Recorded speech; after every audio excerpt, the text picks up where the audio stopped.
Assalamualaikum warahmatullahi wabarakatuh. Salam sejahtera untuk kita semua. Perkenalkan, saya Reza Enggi Satrio dengan NIM 24109123100020. Video ini disusun untuk memenuhi tugas mata kuliah Biomedik 2, yaitu Anatomi dan Fisiologi, yang diampu oleh Dr. Oski Iliandri MKes. Pada video ini, saya akan memaparkan materi anatomi dengan topik sistem uropoetik. Baik, langsung saja mari kita mulai ke pembahasannya. Yang pertama, kita akan membahas mengenai pengertian. Sistem uropoetik, yang juga dikenal dengan sistem urinaria, merupakan kelompok organ dalam tubuh manusia yang berfungsi membuang limbah hasil metabolisme melalui urin.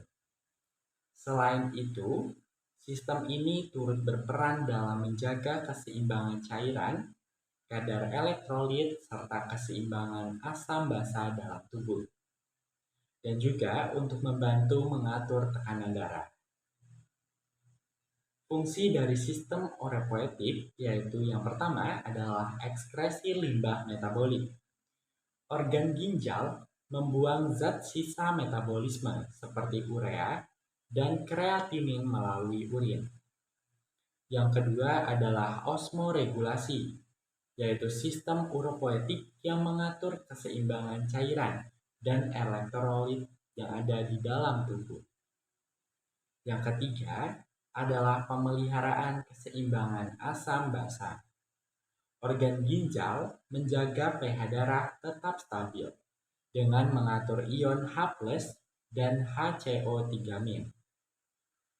Fungsi yang keempat adalah sekresi hormon. Organ ginjal menghasilkan hormon seperti eritropoietin, renin, dan kalsitriol untuk fungsi tubuh yang vital. Di sini selanjutnya saya melampirkan bagian dari organ uropoetik. Terdapat kelenjar suprarenal kanan, ginjal kanan, ginjal kiri, ileum renalis, ureter, kandung kemih, dan juga uretra. Baik, selanjutnya kita akan membahas mengenai organ sistem uropoetik. Organ sistem uropoetik yang pertama yaitu adalah ginjal. Ginjal adalah sepasang organ berbentuk seperti kacang yang terletak di bagian belakang rongga perut, tepatnya di kedua sisi tulang belakang sedikit di bawah tulang rusuk. Masing-masing ginjal ini memiliki panjang sekitar 10 sampai dengan 12 cm. Ginjal memiliki fungsi utama untuk menyaring darah, membuang limbah dan racun, serta mengatur keseimbangan cairan, elektrolit, dan asam basa dalam tubuh. Selain itu, ginjal juga memproduksi hormon seperti eritropoietin yang merangsang pembentukan sel darah merah dan renin yang mengatur tekanan darah. Di dalam ginjal terdapat struktur kecil yang disebut dengan nefron. Setiap ginjal memiliki sekitar 1 juta nefron. Nefron inilah yang melakukan proses penyaringan darah secara langsung. Nefron terdiri dari beberapa bagian, yaitu glomerulus, capsula Bowman, tubulus proximal, lengkung Henle, tubulus distal, dan tubulus collectivus. Proses pembentukan urin dimulai dari glomerulus, tempat terjadinya filtrasi darah. Selanjutnya kita membahas mengenai fungsi dari organ ginjal. Organ ginjal memiliki peran penting dalam menjaga keseimbangan dan kesehatan tubuh. Fungsinya yang utama adalah menyaring darah untuk membuang zat-zat sisa metabolisme seperti urea, kreatinin, dan asam urat dalam bentuk urin.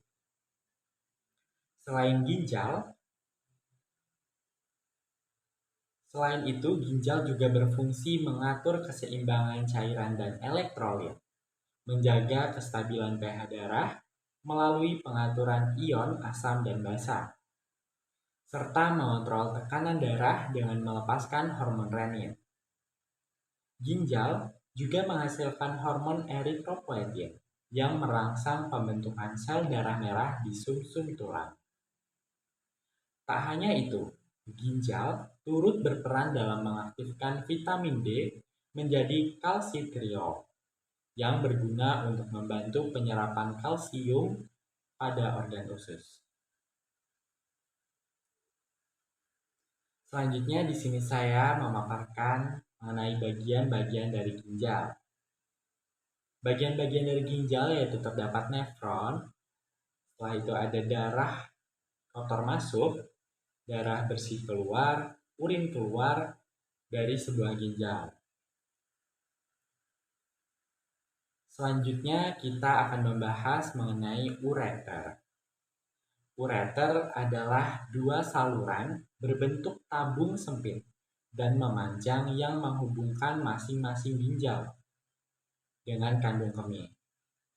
Panjang ureter ini berkisar antara 25 sampai dengan 30 cm dan diameternya sekitar 3 sampai 4 mm. Ureter ini terdiri dari lapisan otot polos yang dapat berkontraksi secara ritmis untuk mendorong urin, serta dilapisi epitel transisional yang memungkinkan peregangan ketika urin mengalir. Selanjutnya kita akan membahas mengenai fungsi dari ureter. Fungsi utama dari ureter ini adalah untuk mengangkut urin dari ginjal ke kandung kemih. Proses ini terjadi secara otomatis melalui gerakan peristaltik, yaitu kontraksi otot-otot ureter yang mendorong urin turun ke kandung kemih, meskipun seseorang sedang dalam keadaan berbaring atau dalam posisi miring. Selain itu, ureter juga dilengkapi dengan katup semu di tempat masuknya ke kandung kemih, yang mencegah urin kembali ke ginjal atau reflux.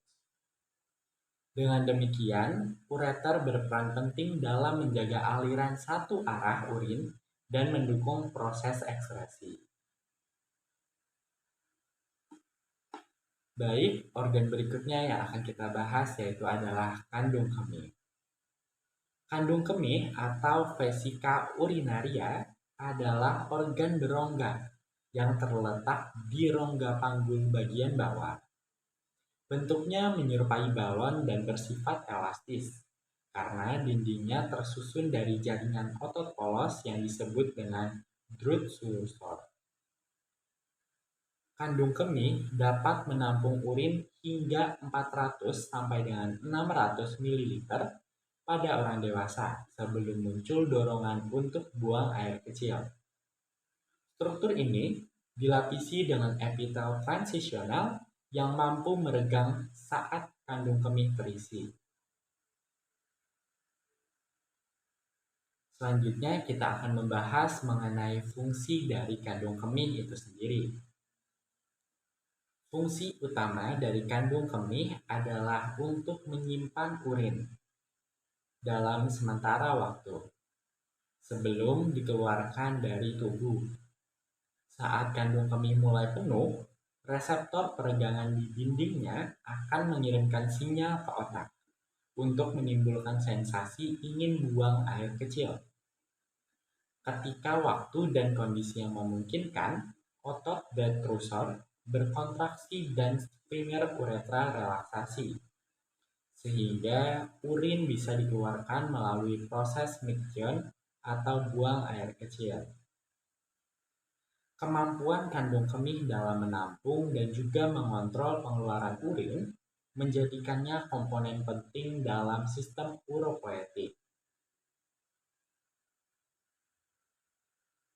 Organ berikutnya yang akan kita bahas yaitu adalah uretra. Uretra adalah saluran akhir dalam sistem uropoetik yang mengalirkan urin dari kandung kemih keluar dari tubuh. Uretra memiliki panjang dan struktur yang berbeda antara pria dan juga wanita. Pada wanita itu adalah pada wanita uretra memiliki ukuran lebih pendek, sekitar 3-5 cm. Sedangkan pada pria, panjangnya sekitar 15 sampai dengan 20 cm. Karena juga berperan dalam sistem reproduksi. Uretra terdiri dari lapisan mukosa dan otot polos yang membantu mengatur aliran urin, serta dilengkapi dengan sphincter internal dan eksternal sebagai pengontrol keluarnya urin. Selanjutnya kita akan membahas mengenai fungsi dari uretra. Fungsi utama uretra adalah sebagai jalur keluarnya urin dari kandung kemih keluar tubuh. Pada saat proses Meckian, sphincter uretra akan terbuka dan urin akan dikeluarkan oleh kontraksi otot kandung kemih. Pada pria, uretra juga berfungsi sebagai saluran pengeluaran sperma saat ejakulasi, sehingga menjadi bagian dari sistem reproduksi sekaligus sistem ekresi.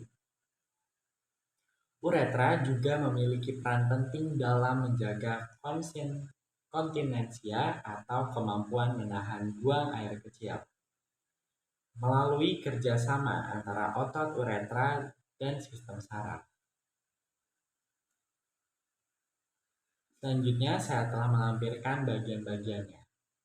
Di sini terdapat ginjal, ureter, kandung kemih, dan juga uretra.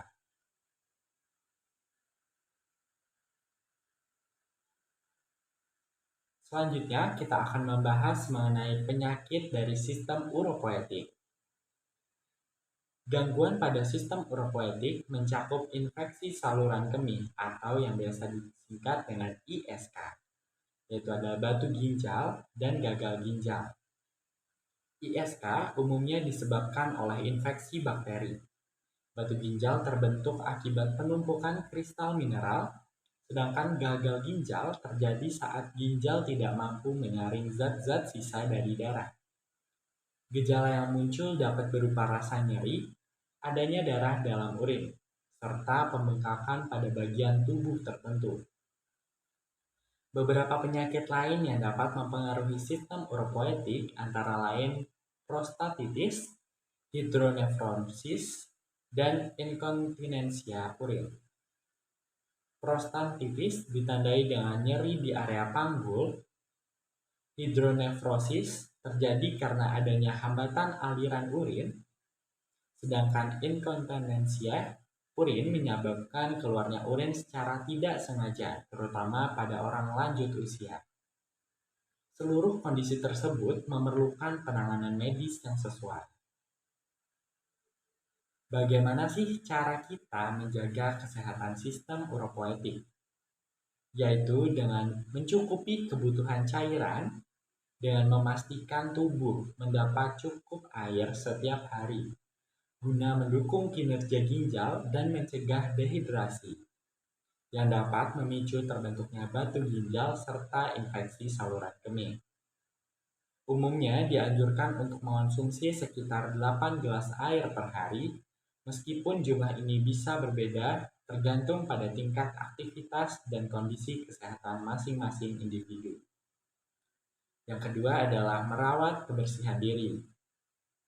Menjaga kebersihan area genital merupakan langkah penting untuk mencegah infeksi saluran kemih, terutama pada wanita.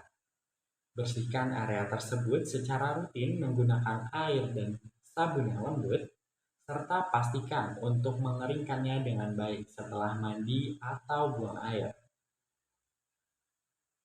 Yang ketiga adalah menghindari menunda buang air kecil. Karena membuang air kecil terlalu lama bisa meningkatkan resiko terkena infeksi saluran kemih dan mengganggu kinerja kandung kemih. Sebaiknya segera buang air kecil ketika tubuh memberikan sinyal bahwa sudah waktunya. Yang keempat adalah memperhatikan pola makan yang sehat. Mengkonsumsi makanan tinggi serat seperti buah-buahan dan sayuran dapat membantu mencegah terbentuknya batu ginjal serta menjaga kesehatan ginjal secara menyeluruh.